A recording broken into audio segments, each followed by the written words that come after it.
everyone, and welcome to IAB There, our regular streaming show in which we connect the digital advertising ecosystem. My name is Eric John. I'm the Vice President of IAB's Media Center.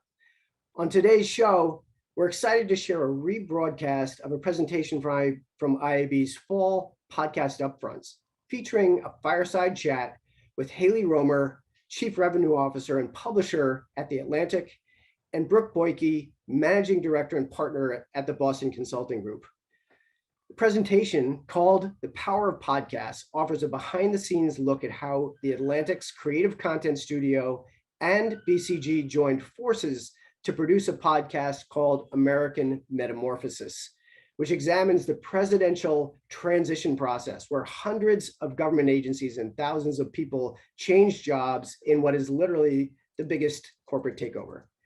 In their presentation, you'll hear Haley and Brooke describe why the podcast format worked as a platform for storytelling and brand engagement. They'll share tips on how to make podcast partnerships work and how to develop the right KPIs and insights throughout. And now, the power of podcasts. Enjoy.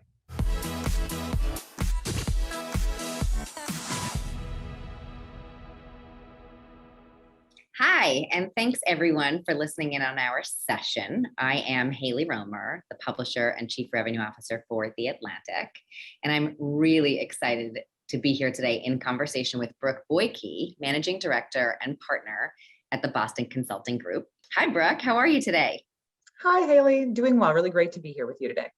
Yes, I'm really excited for our conversation. I was wondering, as we get started, if you might just tell us a little bit about yourself and maybe share with everybody here what your favorite podcast is. I would be delighted to. Well, it's great to be here today. My name is Brooke Boyke. As Haley said, I wear multiple hats at BCG. I have a background in commercial consulting, but a few years ago, I helped launch our public sector practice in North America, and that's where I spend most of my time these days. And I work with clients in the federal, state, and local sectors, as well as multinational institutions. And I get to do really fun things like help stand up new organizations within the government, help people figure out new ways of working and being more productive in this current environment, and just generally how to leverage the most innovative, interesting things that are happening in the private sector in a way that works in the public sector. So that's the bulk of my day job.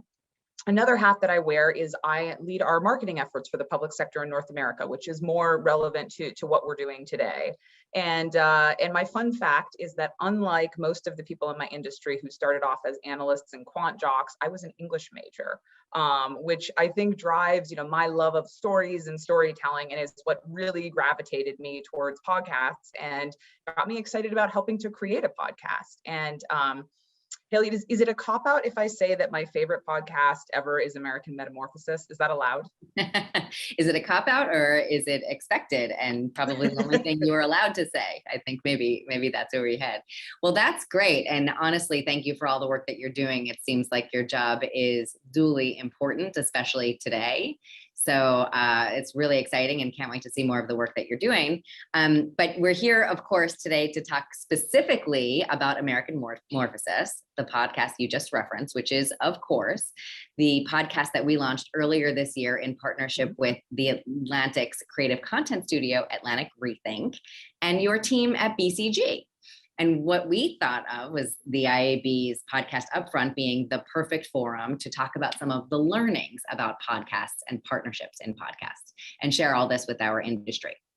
So for some context for the audience, the first season of American Metamorphosis used the backdrop of the new presidential administration and the peaceful transition of presidential power as a place where the narrative jumps in. And season 2 is already under production and will continue to share perspectives around change, as well as continue to turn to unexpected sources in business, entertainment, and yes, national politics for insights into creating opportunity during moments of great transformation, which, of course, as you know, Brooke, we are all experiencing right now. So jumping back to American Metamorphosis for a second and our podcast partnership, can you give us some background on why BCG decided to tell this story and why podcasting felt like the right platform to do it? So to start, presidential transition is a topic that we've been deeply involved with over the past decade plus through multiple administrations on both sides of the aisle. And it's a fascinating process. I mean, if you think about it, it's the biggest change in our country, possibly the world. 100 different agencies turning over top leadership at once, over 4,000 people turning over. I mean, it's the biggest corporate takeover you could ever have, right? And so it's always been fascinating. And then this year, with a contested election, COVID, all of the things that were happening and the uncertainty, there was just a real richness and complexity to it that felt like it needed to be explored and wanted to be explored. And to answer the second part of your question, could only be explored through something like storytelling. We thought about multiple ways to talk about it, but this isn't something we wanted to write a paper on. We do write papers and they're excellent and they have their space, but this was something that we needed to make more accessible and have a more authentic medium and could really help us take these macro concepts and connect them to people's day-to-day lives. And a podcast is what gave us that ability. Yeah, I think that's right. And you touched on the right word there, which is storytelling. And of course, the thing that we've been mutually committed to in making these podcasts such a great success.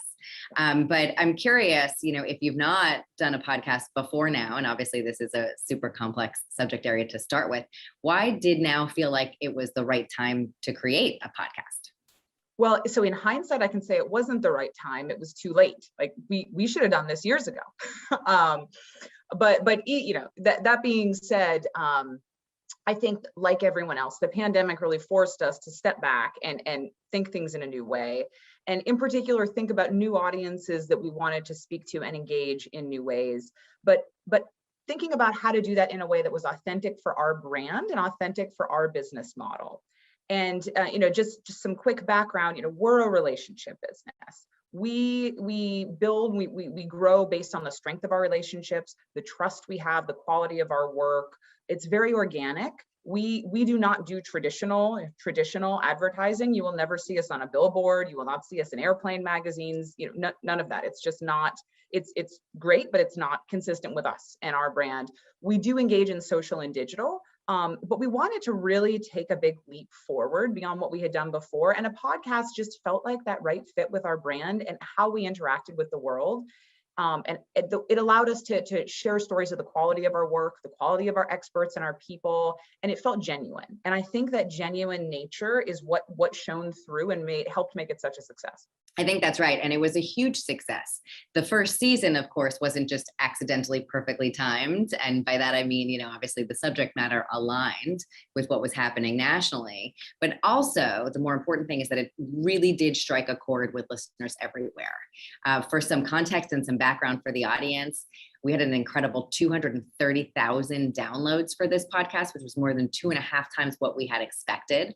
And perhaps most importantly, I think from an activation standpoint, not just telling stories, when the listening audience was polled, 82% of consulting decision makers said they would consider BCG for their future needs. So when you think about really acting on the nature of storytelling and putting it to work for you, the fact that we could create a narrative and have people listening in and ultimately understanding the connection back to BCG, which was not, of course, heavy-handed, but certainly, as we said, well-timed, this was a really important deciding factor. Brooke, what do you think it was about the partnership between the Atlantic and Atlantic Rethink specifically with BCG that made this so successful? Yeah, we've talked a lot about that. And I think that there's a lot of things that go into a successful partnership. It's hard to say just one thing, but if I'm going to call out, a very important element, I'd say that it's having a shared set of values and a shared goal and set of purpose really for what you're doing and for the direction where you're going. And at BCG, we define our purpose as unlocking the potential of those who advance the world. And we're very deliberate that our purpose is about our client. It's not about us. And it's something that we pursue with integrity and with trying to find a unique insight that really helps them change the world, like helps them push the envelope.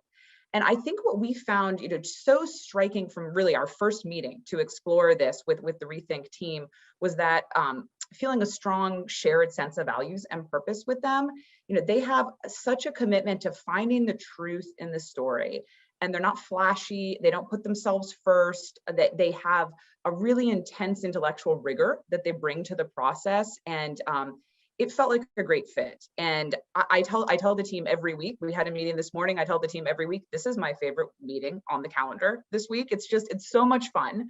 And it's a true partnership, and we're both really committed. This was not a situation where we tossed over some funding and that was it. I mean, we are speaking multiple times a week, and there's been a magic to bringing our deep expertise and then their world-class storytelling ability and melding those two in terms of, allowing really complex and nuanced points to come out. And I think that's what's resonated so well. Yeah, I think that's right. And I think the Rethink team, definitely echoes the same sentiments and would say that when working with a partner, if they can inspire you to do your best storytelling, that is the best case scenario. And so, as you say, the constant collaboration and the check-ins and the talking to really, truly understand what it is we're trying to get to, as well as the shared goal of telling the best, most authentic story, is the thing that we can rely on to make sure that this is truly a success. So I definitely agree with you on that. You mentioned that this approach and this partnership felt very authentic to BCG. And when you were getting started, maybe share a little bit about what was most important for you. I'm just thinking about the audience and those listening in and thinking about how they might identify what would make them move forward with a podcast. What were the impressions that you wanted to make sure you were leaving for listeners? Before we launched, I sent the first episode to my older brother, who's a really harsh critic, and I wanted his take on it because we were in our echo chamber of really loving this creative vibe, and I thought, well, is this going to resonate with anyone else? And he came back and he said, it's great. I loved it, but I'm not sure if I was just educated, entertained, or advertised to. And I said, that's it. That's what I want.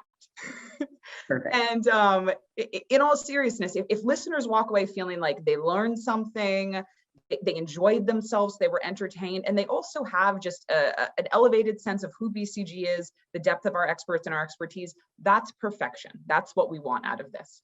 I think that's right. I love that. And I especially love when our family members weigh in on our jobs. That always makes it more fun. As I said at the beginning of our conversation, Brooke, the first season of the podcast was launched, and it happened at the backdrop of the presidential election. I happen to know that we are working on season 2 right now, and we'll also be working on a 3rd season. So maybe tell us a little bit about what we can expect.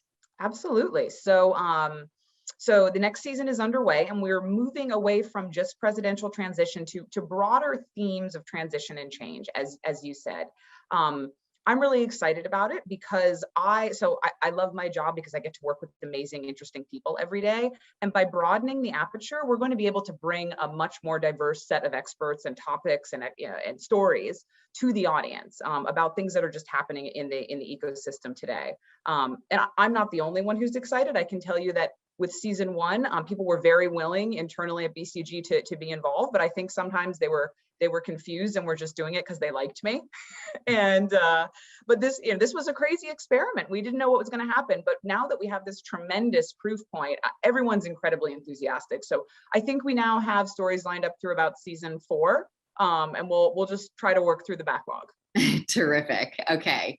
Well, I think in closing, a couple key takeaways maybe that we can share with the audience. First and foremost, to have a podcast partnership be successful, you must start with finding some shared values between your teams. I think that's always a great starting point. At least that is what worked really well for us. Putting the storytelling and the narrative first above all else. We know, right? People have tons of things to do. If they're going to spend their time engaging with and listening to you, make sure that the story itself is the hero and is at the center of what you're creating there. Open collaboration, constant communication, of course, a willingness to adapt and change in the moment, and making sure that the conversations are relevant. I think these are all of the things that went into making this podcast and continue to go into making this partnership successful. Any closing thoughts from you, Brooke? I will just fully agree, and thank you again for your partnership. And I really look forward to the production of our next season together. Yeah, likewise. Thank you on behalf of the entire Atlantic and Atlantic Rethink team. Thank you to the IAB for having us, and thank you to everyone for tuning in and listening. Have a great day. Thanks. I hope you enjoyed this presentation from IAB's Fall Podcast Upfronts. Our thanks to Haley Romer from the Atlantic and Brooke Boyke from Boston Consulting Groups for sharing their insights. My name is Eric John. Thank you for watching.